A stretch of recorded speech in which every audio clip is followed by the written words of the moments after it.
Alors, dans cette vidéo, on va apprendre à calculer des coefficients binomiaux. Donc, premier exemple, on me demande de calculer le coefficient binomial 2 parmi 4. Autrement dit, on me demande combien de combinaisons possibles il y a de placer 2 fois la lettre succès au cours de 4 tentatives. Donc, je vais préparer mes 4 tentatives et je vais voir combien de possibilités il y a de placer 2 fois la lettre S.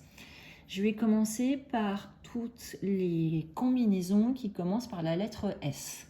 Donc, soit première combinaison, j'ai SS, puis échec, échec. Deuxième combinaison possible, j'ai mon premier succès en première position, mon second succès en troisième position.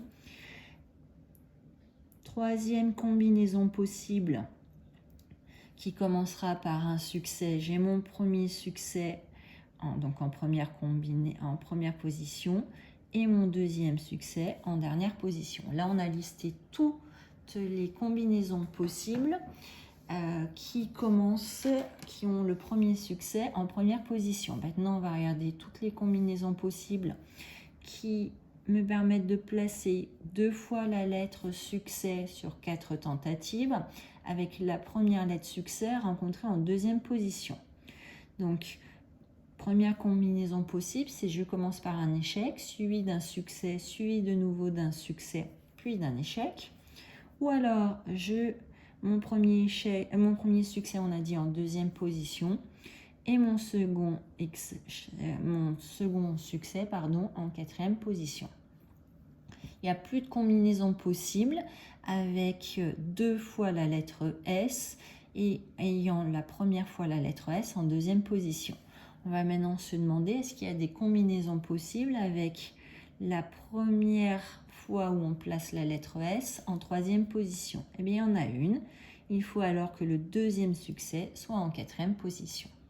On a passé en revue toutes les combinaisons possibles, donc toutes les possibilités possibles de placer 2 fois la lettre succès parmi 4 tentatives.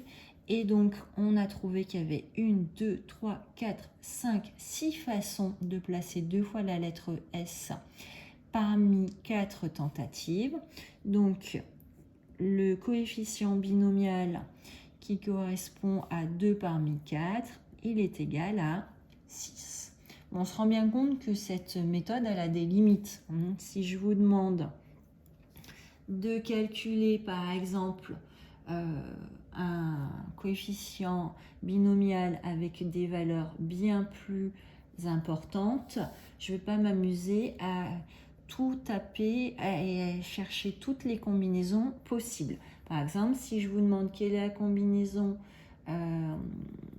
quel est le nombre de combinaisons possibles de par ces 2 fois un succès parmi 18, je ne vais pas m'amuser à les lister tous. Donc là, on va se servir de la calculatrice.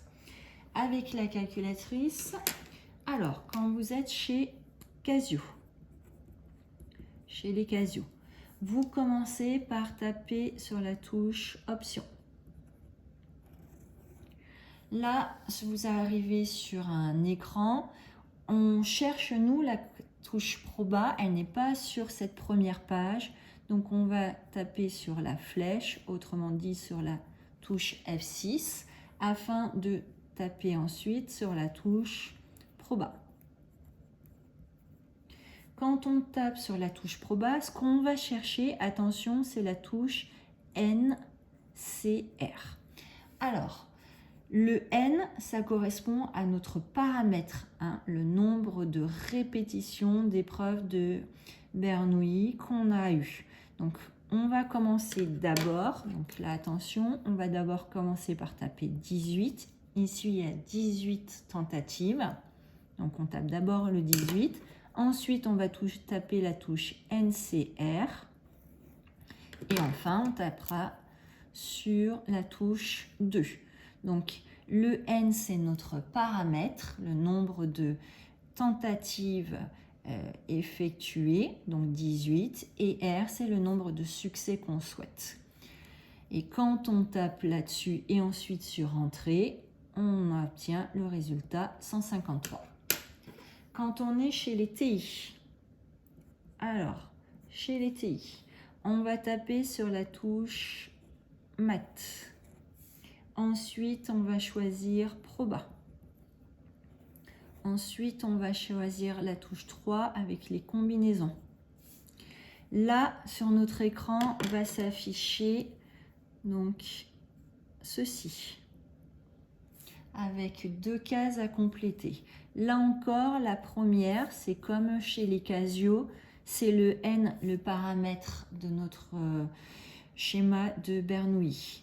Et ici, ça va être le nombre de succès souhaités. Donc ici, on mettra le 18 et ici, on va mettre le 2. Donc on va se retrouver avec à l'écran 18 C2. Et quand on tape sur Entrée, on aura 153 qui s'affichera.